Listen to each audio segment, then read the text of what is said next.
some people go into AdWords sometimes at the behest of the CFO who says, okay, we're just going to set an ad hoc budget of $2,000 a month or $20,000 a month. Yeah. But that number doesn't actually relate to what the sales could actually be and what the velocity of information needs to be for it to be relevant. Yeah. So if I spend $2,000 a month and think I'm going to learn the same in 10 months as if I spend $10,000 in 2 months, I would suggest everybody you need to rethink that. Growing a business requires a holistic approach that extends beyond sales and marketing. This approach needs alignment among people, processes, and technologies. So if you're a business owner, operations, or finance leader looking to learn growth strategies from your peers and competitors, you're tuned into the right podcast. Welcome to the WBS Podcast, where scalable growth using business systems is our #1 priority. Now, here is your host, Sam Gupta. Hey everyone, welcome back to another episode of the WBS Podcast. I'm Sam Gupta, your host and principal consultant at digital transformation consulting firm Elevate IQ. Paid advertising could make a massive difference to your pipeline and bottom line if done right. It could also help you optimize your organic search campaigns, as you would have access to detailed insights into your customer journeys and customer behaviors. But mastering paid advertising is easier said than done. It requires you to make the entire journey congruent, starting from what users are trying to search on Google to the design and architecture of your website. In today's episode, we have our guest, Steve Rice, who discusses why congruence is the most important factor to optimize product category architecture, navigation, user experience, customer journeys, and campaign design. He also explains how pay-per-click campaigns can help gather insights to improve overall traffic. Finally, he shares several stories where he could improve the contribution margin by making everything congruent.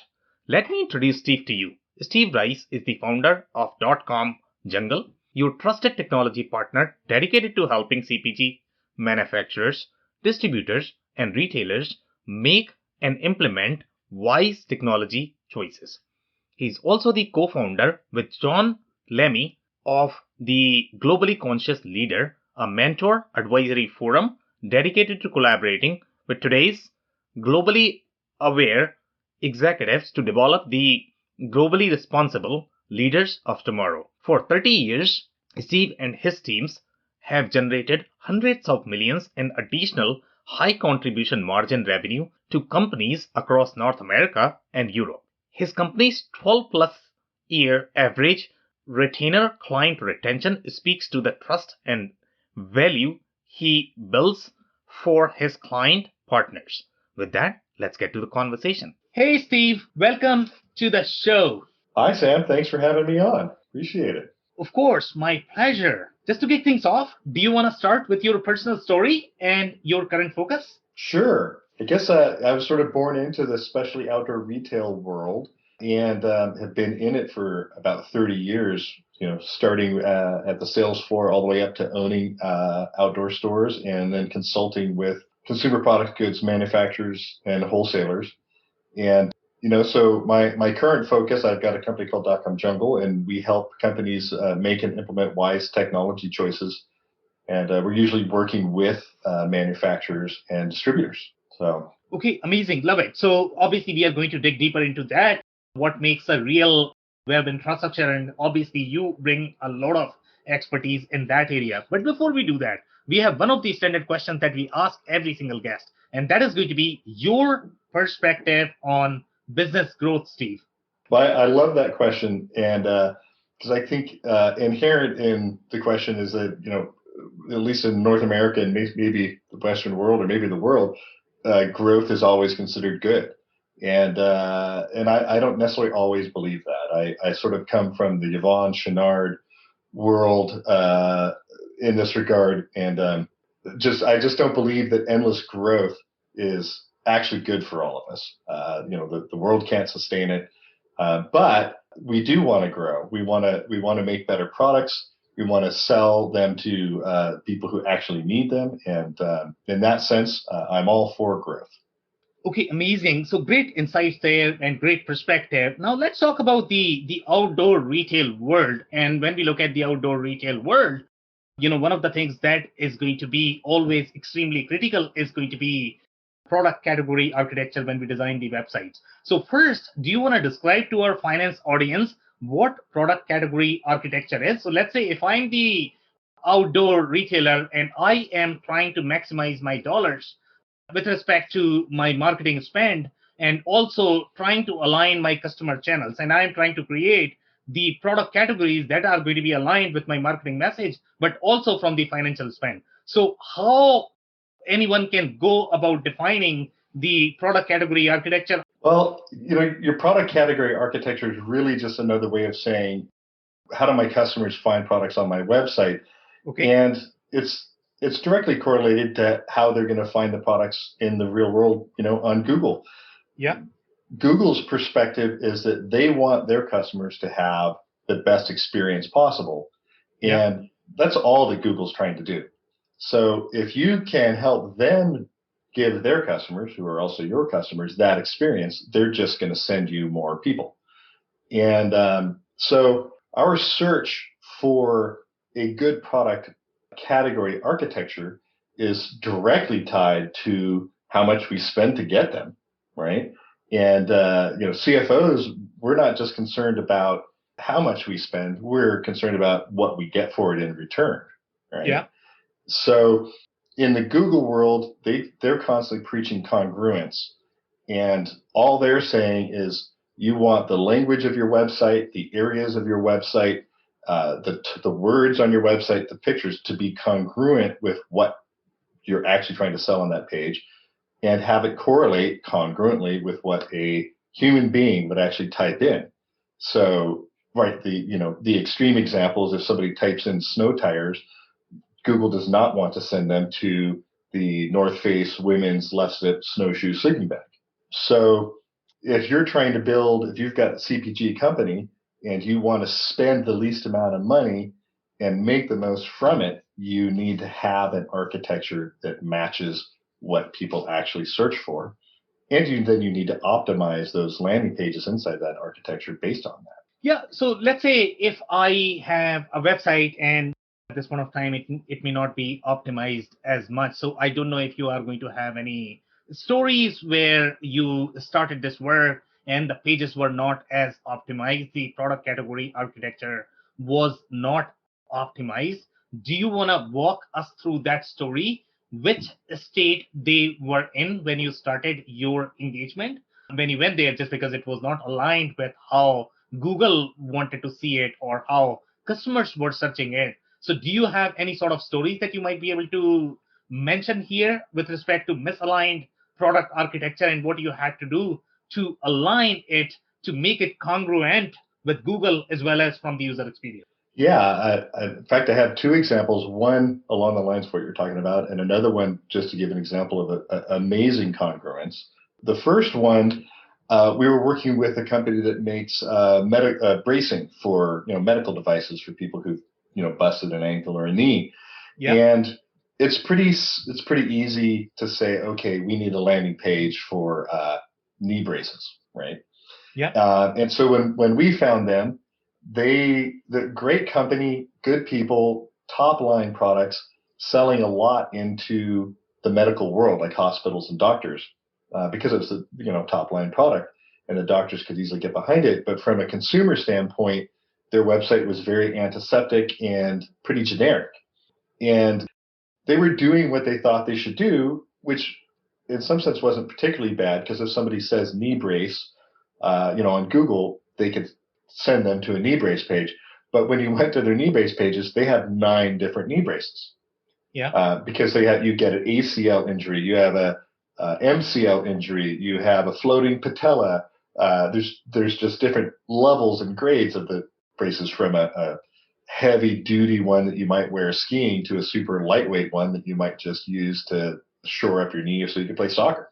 So what we did for them is we looked at that and we said, okay, this is kind of okay.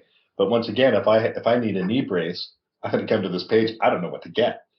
So we were thinking, how can we add more information to these products, which is sort of where layered navigation comes in. I can describe that a little bit later, so that people could actually find what they were looking for. And so part of the layered navigation is, you might recognize that from Amazon, is that bar on the left-hand side that says, if you're looking for monitors, do you want a 24-inch, a 27-inch, 32-inch? That's layered navigation where you get to dial in. And in their case, we actually created paid campaigns that around the terms for ankle brace, knee brace, elbow brace, wrist brace, and specific thumb braces, and started learning that actually, and this will probably make sort of like emotional sense to you, Sam, as I described it, we were learning that people on the web were actually not just searching for things like a brace, they were searching for the conditions they had, because this is the world of WebMD, and they were listing the pains that they were experiencing. So they might actually type in that they needed a knee brace for a floating patella, or something like that. Or they describe like plantar fasciitis. I have plantar fasciitis. I need an ankle brace. And so we were realizing this company, they're selling things. They're not selling solutions. And I think people buy solutions. So in a certain way, we were coming at this company and slowly teaching them to understand that they weren't building, to steal the idea from Simon Sinek, they had a why to exist, not a what. What came out of their why? Their why was that they were making people's lives better. And when somebody comes to them with the need for a knee brace, to steal another concept from, who was it? Christensen, I'm forgetting his last name. They had a job to be done, and their job might be that they just wanted to get on the floor with their grandchildren. And so the knee brace helped them do that. It was Clayton Christensen who talked about jobs to be done. So once we taught them about that, and we married sort of the artistic approach of understanding the why of their business to the actual literal searches that people were putting into Google and Bing, then we were able to map out that product category architecture to match it and have congruence. So all of a sudden now we've had a landing page for plantar fasciitis, or rather a plantar fasciitis brace. And that particular ankle brace is an amazing ankle brace that works for several different things. So it had several different landing pages for each of the conditions, along with simple ankle sprains and whatnot. So that's a good example of how we took the information that we were learning from a paid campaign, saw the keywords people were typing in, and were able to go back to the website, build out what were essentially paid landing pages to make more congruence there, but effectively made really good organic SEO landing pages as well at the same time, because they're really related. So that's a very interesting example overall, learning from the analytics. So in this particular case, you got this analytics from your paid campaign, but you also get analytics from your organic campaigns as well.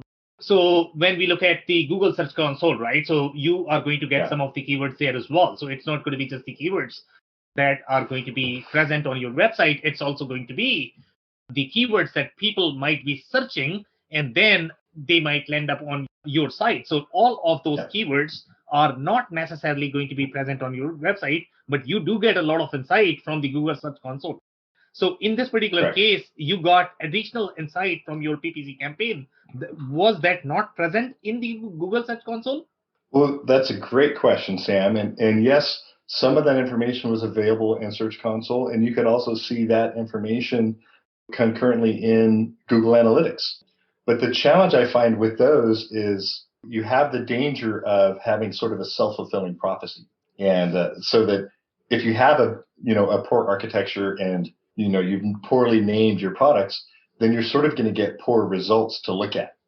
And you might get lucky in the organic search data in the analytics and console and see something if you have somebody who's actually paying attention. And I think if you really did have someone paying attention, they might actually see this, and you'd get moved slowly in the direction where you'd see more and more of it. But that's a slow process, and it takes someone who knows what they're looking for to find it. And most companies aren't sophisticated enough to see that. But with paid advertising, the nice thing I like about paid advertising on Google in particular is you're paying for something in particular, and they not only do they need to give it to you, they really do. And even down to the specifics of how many people are actually looking for this thing that you are asking for. For instance, the standard operating procedure for most paid advertising marketers in Google and Bing is they go to, at least they say they do, and I think they do, they go to Google's keyword tool and they type in some keywords, and Google pops back and says, oh, okay, so for sleeping bags, 150,000 people typed sleeping bags in. In fact, that one's probably more like 1.5 million, right? Whereas summer sleeping bag might be 250,000 people. They're giving you sort of a general number. Yeah. Inside paid advertising, you can literally put the exact keyword summer sleeping bag in there, and they'll tell you, say that 20,000 people search for that exact keyword, and they'll say that you got a 20% impression share. They're literally giving you the math to tell you that exactly 100,000 people actually search for that in the time frame. And that's a really powerful thing that they give you. And even more specific, getting back to the keywords, because you're in charge of the budget and you're driving the specificity of what you want, that means you can ask for specific things and you can measure them really fast.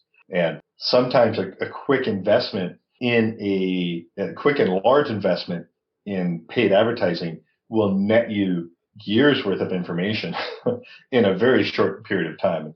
What I mean by that is some people go into AdWords sometimes at the behest of the CFO, who says, okay, we're just going to set an ad hoc budget of $2,000 a month or $20,000 a month. Yeah. But that number doesn't actually relate to what the sales could actually be and what the velocity of information needs to be for it to be relevant.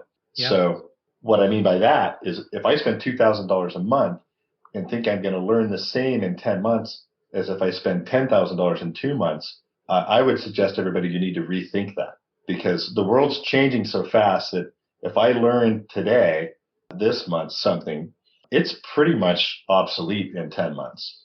So if you're looking to act fast and learn fast and get more precise what you actually want, looking inside Google Analytics might just tell you what you already know, or it might tell you what people thought they knew when they built your website 2 years ago, instead of what people are actually doing, which is what Google's serving that up to us on a golden platter if we know how to look at it. Okay, so let's say, again, going back to the overall journey, right? So if I'm the finance guy, obviously I get some sense here with respect to paid advertising that, okay, there might be some sort of misalignment overall with respect to the keywords that I may have on my website. Maybe they are not targeted to the keywords that people might be searching over the web, and there might be some misalignment. And one of the ways to find that is going to be through paid advertising, because we are going to get far more insight that may not be possible from your organic search. So let's say majority of the manufacturers that we are looking at here, especially in the SMB space, they don't have a lot of spend overall in the marketing when you talk about even maintaining their website. I mean, majority of the websites are not going to be as sophisticated. The website is simply a brochure, maybe 4-page website is what they are going to have. So let's say if they were to ask your advice, and right now their channel to acquire revenue is really going to be trade show or word of mouth. Those are the only two channels that they have. And obviously, as you look at the manufacturers, their margins are very low as well. They don't necessarily have the luxury of spending $20,000, $30,000 on marketing. So they are already very tight in terms of their spending power. And now we are trying to create additional channel, additional budget, not only, number one, to optimize the website, also in the paid advertising. So let's say if I want to create just another channel, I want to diversify my spend. Just because my, let's say, trade show is not working, the word of mouth is not working as much, and I am trying to grow, let's say, 20%, 30%.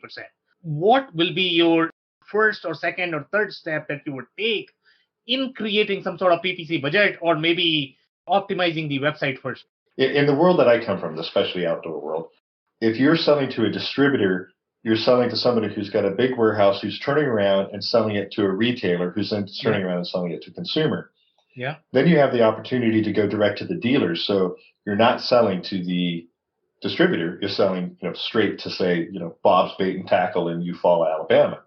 For instance, I have a client that when we met them, they did about $8 million a year in wholesale direct sales to their retailers and a few other institutions.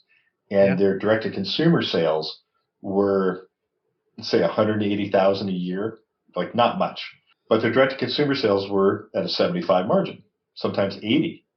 Yeah. And for 8 years, they had been trying to go direct to consumer and hired a bunch of different people and just didn't quite do anything particularly correct. And I don't know exactly what it was they didn't do right before that, because it was 8 years of stories they told. Yeah. But when we came on board, we helped them rethink their own commitment to consumer channel and really worked with the CFO quite a bit, discussing what the math might look like. Yeah. And that company today, 18% of their sales are direct to consumer sales, but those actually provide, I think the last number I heard was 68% of their contributed margin comes from 18% of their sales. So their entire wholesale division, let's just pretend it's still doing $8 million. Yeah. That $8 million is bringing in 32% of the revenue that's actually paying bills. Whereas the other, let's see, like 18% of 8 million, roughly like 1.6 million, 1.7 million is bringing in 68%. That's a huge amount of money that literally allows the owners to travel around the world and go surfing. So let's talk about this particular journey. So in this case, what was their 2 or 3 year plan when they started on this D2C journey? Can you dig a little deeper into that? How did they start? What was initial spend for the first year? Did everything work the way you had planned? Or did you have to make any adjustments? So can you provide some more details overall with respect to the plan of D2C path for this company? Yeah, so part of their plan didn't involve us at all. It had to do with building a sewing facility in Mexico, just across the border, and then keeping their sewing facility in America, and then connecting both of those to a shipping facility in Kentucky, because that's where UPS's hub is. But the important piece to that is they also were very keen on keeping their inventory as low as possible. Yeah. So they were basically working on having the factory in Mexico producing things on projections, and the factory in America producing stuff on a needs basis, so to speak. So basically, if everything that they could ship out of the East Coast, they were going to do that as much as possible. But they had this backup where they literally could get orders for 100 products and sew them in the same day in their American factory with the most experienced sewers that they have, and actually get them out the door in 24 hours. So if they had huge swings, either from some big companies or just a marketing push or the Oprah effect, that I call it, when somebody famous mentions your product somewhere, they had a lot of resilience there. Operational resilience is, I think, a term that you love, right? So that was one piece. The other piece was really to take a concerted look at the history of what they've done trying to go direct to consumer and make some intelligent decisions based on actual math. I'll give you an example. When they came to us, they actually said, and this is the CFO actually said to us very proudly, we have X dollars, and every 4 years we allocate this X dollars to build a new website. And we heard great things about you, and we want to give you that money to build us a website. Yeah. And we looked into the eye and we said, we're not going to do that. No. And there was actually 3 people in this meeting, the president, CEO, and the CFO. And they said, what? Like, no one's ever said no to us before. and we said, look, you're treating your website like it's a barn. And if you want to build a barn, there's plenty of people out there that want to build a barn. We're interested in finding out what the best thing is for your business and for your customers. And we want you to make a decision to build a website based on what you think the return on investment is, right? Yeah. And so that really resonates with the CFO. Like, how many CFOs want to make a decision where they're going to spend a flat amount of money, some flat fee, and they have no idea if they're ever going to get it back? So here's what we suggested. So we said, like, why don't you give us a couple months? You're going to pay us to do this. We're going to set up some paid campaigns. We're going to drive people to your website because we know in a paid campaign that your conversion rate for certain keywords, because they're who you are and they're what you sell, should be running between 9 and 12%. And we already knew that their website was horrible. You know, I don't want to mince words, but you know, I had like a 5 or 6 page checkout and people were dropping off all over the place. You could look in Google Analytics and if you didn't even have to have a practiced eye to see how horrible it was, right? Yeah. And their conversion rate was something like, I think it was 1.77%. And their traffic had been going up by 75% a year for 8 years, and their sales had stayed steady for 8 years. So the conversion rate had just been going down, down, down. Yeah. So we did this test where we sent qualified traffic with qualified keywords to precisely qualified landing pages and then measured the conversion rate. And like I said, it was like 1.77, maybe 2. We knew that the paid stuff should be 12, and we were getting inside the paid campaigns about 6. So we felt with a very high confidence level that we could tell them that their organic traffic, based on what we were seeing in analytics, should be converting at about 4%. And we knew it was converting at under 2. So then we were able to go back to them and say, okay, what you really need is a website that does A, B, C, D, and E. And that website actually costs this much money, which I'm being a little coy because I can't really talk. I don't want to talk too much about money, but it was 4 times more than they had budgeted. Yeah. And they had the time to do this math themselves because we were walking them through it. What we also figured out is that if we succeeded in doubling their conversion rate to 4% for their organic traffic, and we had a similar effect on their paid campaigns, which we now had 3 or 4 months worth of history, and knew that there were other keywords we could access and get them, 8 to 1,200% return on ad spend in, that their investment, the money that they want, let me rephrase that, the money they were going to spend was now no longer an expense, it was an investment.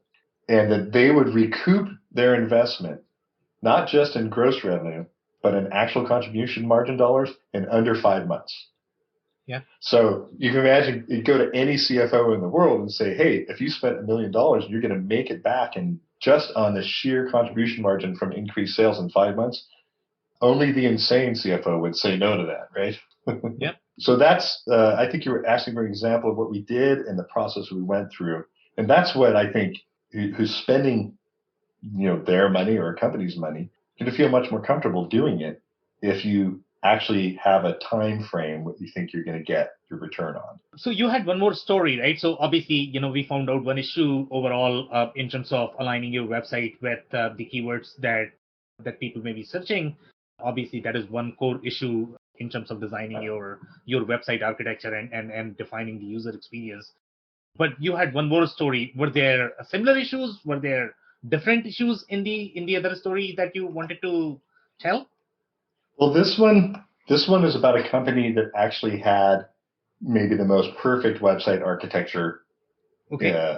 And what they didn't have is they didn't have congruence between their architecture on their website and what the previous companies that they've been paying large sums of money to for paid advertising were doing. And so, because we're systems thinkers, and we also understand paid advertising, we understand how things get imported and exported and whatnot. This is a company actually provides something like 40% of the audiobook titles to Audible. This is a really cool company, and I think they have 50,000 audiobook titles. And they add 500 a month. They might even have more than that now. Yeah. And so their challenge was you have that many things. You can't build them by hand. But they had a Magento website, and they had it architected in a really intelligent way. And if you're into books, it's pretty obvious. You either can look for something by author or genre. And if it's got a search tool, by all means, if you type in American Sniper, you'd better come up with American Sniper and not American Beauty, right? Yeah. So that was really nice to come into a company who needed something related to that and actually see that architecture in place. And what we were able to do is we built an export tool, and customized the export to spit out essentially a huge CSV file that was as close as possible to the import file that Google's application AdWords editor is what it was called, could use. And we used the error reporting inside AdWords editor to essentially import campaigns and have it spit out fields that were too long. Meaning, inside an ad, you have some fields that are 32 characters long, some that are 15, and some that are 90. And the last thing that anybody wanted to do is have somebody go back through and rewrite all the sentences that had already been written for the website in order to make them fit inside this, the AdWords campaigns. So what we architected were inside AdWords, you had all the titles by alphabet. So title A was a campaign, and American Sniper would be in there. We also had authors by letter. So we had 26 campaigns for title, 26 campaigns for author, and then we had 26 campaigns for genre. And, military history would be one of those. Jazz was one of those. And because we had it segmented like that, once again, this is sort of the good story of a good architecture, we learned within a week that jazz audio was actually not a good keyword because we were picking up people who were searching for vinyl albums and whatnot, right? But jazz audiobook was a viable one. Not a lot of people were searching for it, but so in the end, we actually had an individual campaign, say for American Sniper audiobook, American Sniper audio, and we were sending people directly to the American Sniper landing page. So if you can imagine if you were into Kurt Vonnegut and you wanted Kurt Vonnegut audiobook, they had a Kurt Vonnegut page. And it was a fixed page with some information about Kurt and SEO optimized language that was also relevant to the user experience for a paid search person. So Google loved those landing pages. So when we launched this campaign, we ended up having, I think we were able to launch over 100,000 ad groups in the first month. And in total, they had 138,000. And this is where the CFOs get to lick their chops. We dropped customer acquisition from $128 to $21 overnight with that campaign. And was that primarily because of just the congruence? Just because you aligned the customer experience? What was the core reason for that? 100%. 100%. All we did is identify that congruence was necessary, and then we had to craft the technology to match their architecture to the campaigns so that we could match that to what people were searching for. And essentially, it was a technology play with a little bit of art involved. Okay, so technology play is going to be really in gathering the data or aligning the architecture. What is the technology play here? So in both these stories, there are a lot of commonalities that there has to be congruence. That's the most important part from the user experience perspective. If you are trying to describe your product the way your customers understand or search for, their experience is going to be optimized. They are going to be landing to your page as opposed to going somewhere else. That's no-brainer. But not everybody gets it just because they probably don't have as much insight. So this is going to be probably, doing the campaigns is going to be a discovery process in understanding what customers are really looking for around your product offerings and how else can you optimize that. Well, in this case, it was kind of cheating, right, from that perspective, because we know that people who are looking for American Sniper aren't going to type in, God bless you, Mr. Rosewater, right? So, and likewise, someone who's looking for Winston Churchill is not going to type in J.R.R. Tolkien. Yeah. So we had a built-in architecture already that had been pre-recognized, and the technology play was to ask ourselves, okay, if we're going to figure out how to sell this many things, how do we do it in such a way that we build in some sort of future safe process that eliminates as much user error as possible and minimizes how much a human being has to touch the content. So we actually, like I said, we built a tool that exports from Magento. But when it did export from Magento, it was dynamically building a blacklist so that the next, every Monday we could click a button and it would spit out the next 120 products that have been added since the last Monday and then add those to a blacklist. So every week, this is a company that's really plowing through the audiobooks and doing a good job of it. And we had to figure out not just a way to create the campaign, but to maintain the campaign. And you also, when you have 148,000 ad groups, you have to figure out how to look at it. So, as a manager, once you're in it, like inside actual AdWords, let's talk about the AdWords manager. You're just looking for anomalies. We happen to notice that J had a very low, the J for genre J campaign had a low return on ad spend compared to the rest.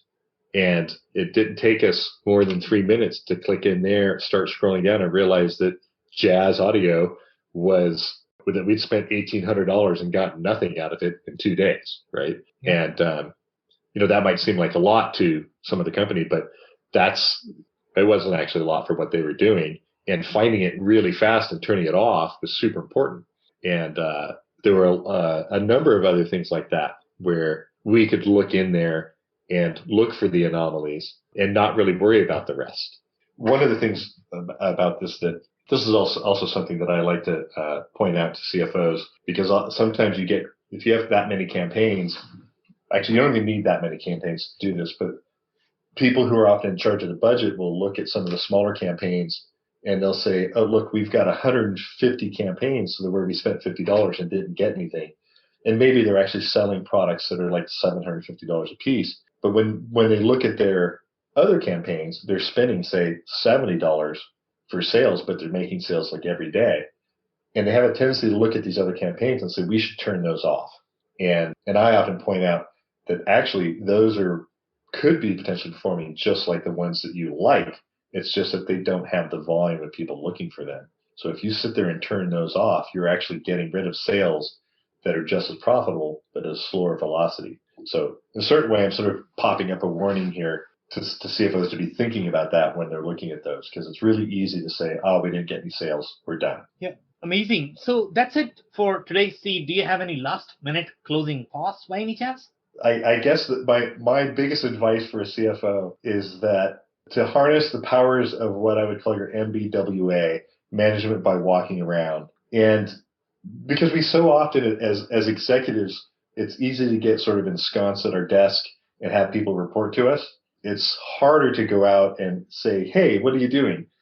It's even harder, but even more important to say, why did you just do what you did? And what did you expect to happen? And I'm convinced that if CFOs actually went to the shipping department and the marketing department and started talking to those two specific groups from those two areas, I believe you'll see all the other constraints in your business.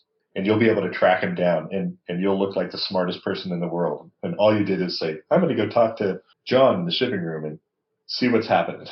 Okay, amazing. And my personal takeaway from this conversation is going to be when it comes to defining either your website navigation or creating your product category architecture or creating any sort of landing pages, whatever you are doing from the user experience or from the marketing perspective, it's all about congruent. The more congruent you are with what users are looking for, the higher your campaigns are going to perform, the higher confidence you are going to have in your marketing spend, and then you'll feel far more confident. On that note, Steve, I would like to thank you for your time. This was a fun and insightful conversation. Thank you, Sam. I really appreciate the time you've given me today. I cannot thank our guests enough for coming on the show, for sharing their knowledge and journey. I always pick up learnings from our guests, and hopefully you learned something new today.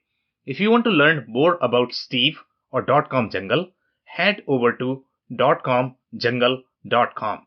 It's DOTCOMJEUNGLE.com to learn more about the initiatives and guest speakers developing tomorrow's globally conscious leaders.